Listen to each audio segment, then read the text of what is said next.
So what's up with tipping these days? Some of the hardest working people out there today are waiters and service workers and other personal service providers. These folks are essential to our economy and lifestyle, yet they're probably among the most underpaid. And I suspect many don't get health insurance, 401k benefits, paid leave, and paid vacation. I don't know. You tell me. I consider myself a generous tipper under the right circumstances. And I don't want to offend anyone who depends on tips for a good part of their income. But in case you haven't noticed it, in recent years, tipping has changed dramatically in our culture here in the USA. And I don't think that change was brought about by those receiving the tips and doing the work. Here on Ed Talk today, we present various topics for enlightenment, entertainment, and the hope that we'll get your comments and feedback. We try to stay away from contentious subjects, leaving that to others, other channels, other media. So let's talk about the tipping culture here in the USA. And if you stay with me to the end, we'll have a bonus discussion on the no tax on tips, something that's become a timely topic now that it's part of the One Big Beautiful Bill Act. Some of the information on that may surprise you. So I ordered a salad online the other day. I carefully selected my ingredients and toppings. I hit enter on my keyboard, and then I jumped in my car. Then I drove 6 miles, only to stand in the fast food lane to pick up my order. And when it came to paying, the pleasant person at the counter pivoted a iPad-looking device around to me to pay and leave a tip. Suggested options were 15%, 20%, 25%, I guess. And maybe it might have said none or custom. The person at the counter seemingly watched me, I felt, eagle-eyed as I tapped my Visa card. What if I clicked 0? After all, this was fast food. In my 6-mile drive there and back, that's 12 miles, it had to count for something. Tips used to be meaningful gestures for personal service.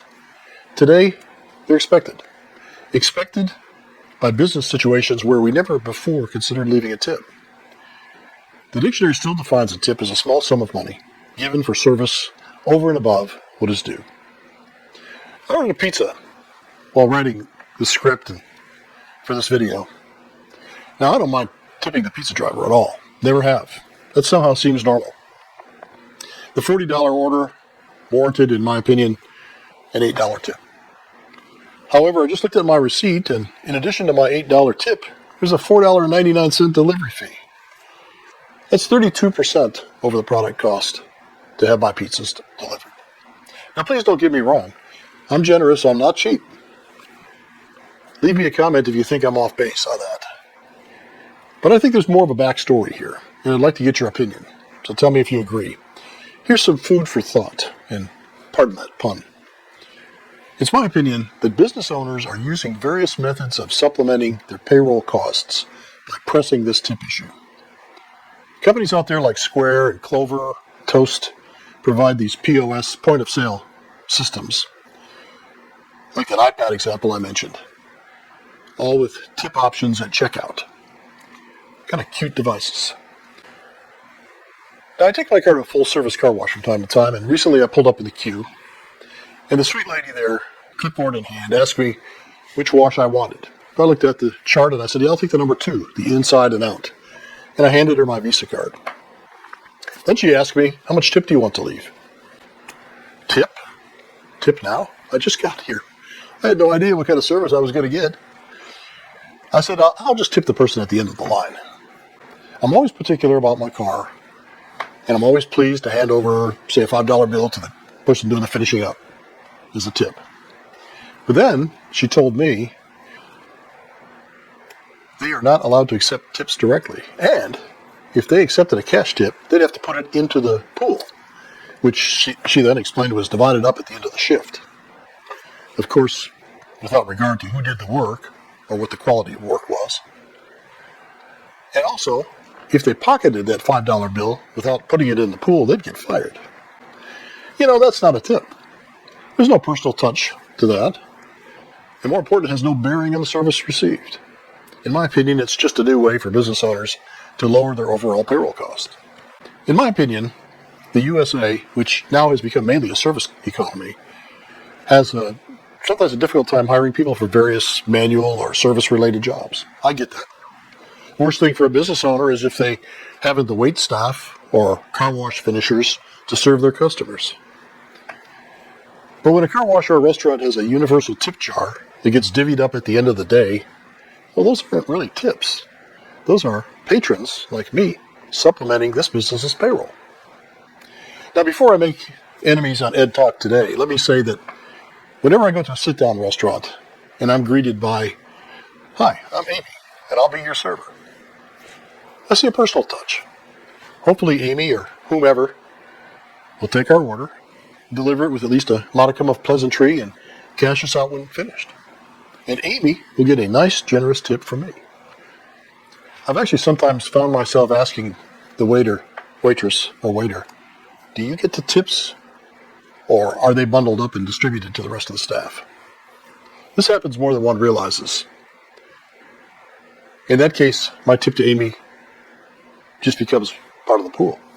In my opinion, the cooks, dishwashers, God bless them for their work, they should be paid from the business coffers and not part of the tipping process. And to be blunt, if a business can't afford to pay their other backroom staff without taking a portion of Amy's tips, there's something wrong with that business model.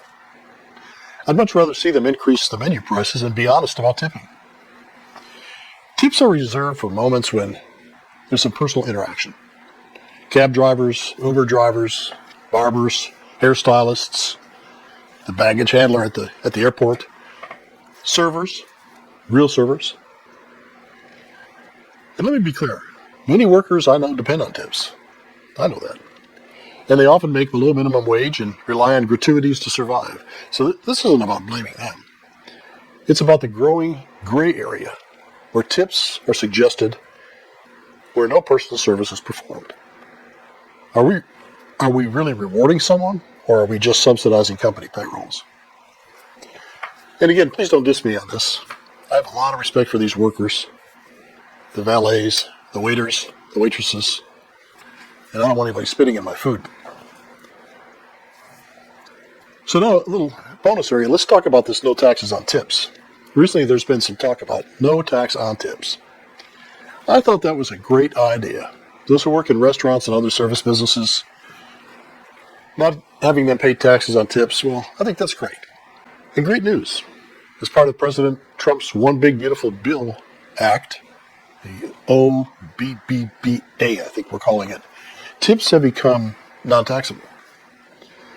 But look closely at the final version and the fine print. This may surprise you. It sounds good. It sounded good to me at first. But here's the catch. The net benefit to business owners far exceeds the small, if any, benefit to tipped workers. Check it out. The minimum wage didn't change. It's still $2.13 an hour for tip workers. That hasn't changed since 1991. It's appalling. $2.13 an hour. Now, just 3 or 4 days ago, on July 31st, the Center for American Progress reported in their article, despite no tax on tips,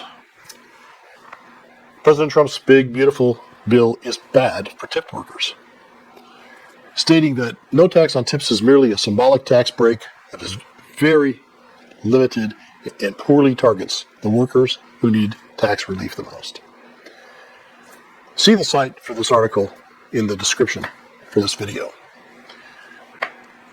The key is that most tip workers that qualify for the standard tax deduction won't see any benefit from the act, which, by the way, was championed by the National Restaurant Association and other lobbyists. When Congress passes a bill, it goes through a cost estimate process, usually by the Congressional Budget Office. When the no taxes on tips section was assessed, the cost of the bill, now think about this, the cost to the government of the bill that benefits workers over the 3-year period of time was estimated to be $32 billion. 32, just remember that. But the cost of the benefit for business owners was estimated to be $737 billion. Many, many more times the benefit that goes to the worker. The One Big Beautiful Bill Act's deduction for business owners is more generous than its deduction for tipped workers by a huge amount. You'll find a citation from Congress itself in the description column. Check it out. In my opinion, that's another obfuscation by Washington. Using populist terms, this is popular in Washington, using populist terms that appeal to people, the population, while giving most of the benefit to business owners. So yes, the law offers relief to some, but mostly it helps the business owners, not the workers. It's a payroll subsidy for business owners dressed up as a worker benefit. And let's not forget, most working Americans pay more in payroll taxes like Social Security and Medicare than they do in income tax. The bill offers no relief there. Those taxes are paid from the very first dollar of your earnings. Read that article and another one I linked in the description. Let me know what you think. And sure, there are states that have set their own state minimum wage laws like California, Oregon, Alaska, where tipped workers must be paid the full minimum wage. It's the full national minimum wage plus tips. And that could be as much as $15 an hour or more plus tips. Or look internationally. In Canada, tipping is expected, but servers are guaranteed a livable base wage. If you're a tip worker, you have my support. But take a look into how this no tax on tips directly affects you in reality. I think you'll be surprised. Let's get back to our central theme. Here in the U.S., we've created this awkward culture of mandatory generosity where the burden to pay workers fairly shifts from the employer to the customer. Here's how I see it. If a business can't pay its staff a fair wage without depending on unpredictable tips and taking Amy's tips away, maybe the problem isn't the customer, it's the business model. My solution? Make business owners pay their employees adequately. I'm a generous tipper, and when I'm in an environment where tipping makes sense, Amy or whomever is going to get a good tip. If I'm unsure about how tips are allocated, I'll ask. My family's actually got annoyed with me from time to time asking the waitress or waiter, do you really get my tip or not? Sometimes I just give them cash under the table. If there's no personal service or identifiable person who deserves a tip, like a fast food line, a cafeteria, self-serve, I'm very comfortable not leaving a tip. So where does this leave us? We've taken something that was once full of alternate gesture of appreciation and turned it into a confusing, guilt-laced system propped up by outdated laws and clever business models. Tipping culture today is no longer about rewarding good service. It's become a way for companies to dodge responsibility, for lawmakers to avoid reform, and for customers to carry the load. So what do you think? I'm interested in hearing your opinion and what you have to say about what I consider a ruse on the no tax on tips issue. Let me know in the comments. I generally want to hear your stories, and hey, if I'm off base, let me know. Tell me the good, the bad, and the awkward tipping moments you faced. And if you're in the service industry, a tip-type employee, I especially want your perspective. Please share. And hey, if you found this video helpful, give it a like, maybe even a share, subscribe to the channel, and tell me what else we need to discuss. That helps more than you know. I'm Ed, and this is Ed Talk Today. See you next time.